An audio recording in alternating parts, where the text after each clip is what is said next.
Hi, I'm Ethan Pollack from the Economic Policy Institute. So we hear a lot about the federal deficit these days, but unfortunately, what you hear tends to be so full of politics and grandstanding that one's easily left less informed than they were before. So let's talk about deficits. The deficit's the difference between what the government takes in and what it spends in a given year. The federal deficit was $1.4 trillion in the last fiscal year, and projected to be $1.6 trillion in the current one. Now, these deficit levels are not unprecedented.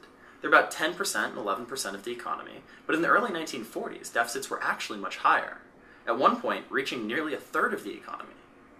Back then, these deficit levels, much larger than today's deficit levels, did little to harm the economy. Rather, they were followed by decades of unprecedented economic growth.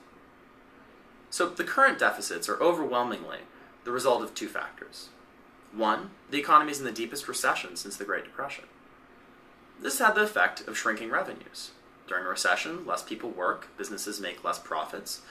Both of those mean less tax revenues, and higher automatic spending as well, because more people are now reliant on the social safety net. High deficits happen during every recession. That's not a bad thing at all. The second main driver of the current deficit is the fiscal irresponsibility of the conservative policies that we've implemented over the past decade.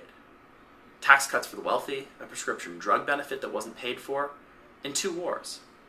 All of these policies were charged to the nation's credit card with no attempt to pay for them. Just the wars and the tax cuts by themselves contribute $500 billion to the deficit each year. That's $500 billion. So what can be done about the situation? First, we need to restore fairness to the tax code, which means reversing Bush's tax cuts for the wealthiest Americans. Second, we need to do more to get the economy moving again. The Recovery Act has done a lot of the heavy lifting by keeping us out of a second depression, and it's responsible for about 2 million jobs. But more must be done. The only way we reduce our deficit to a manageable size over the next decade is through strong economic growth.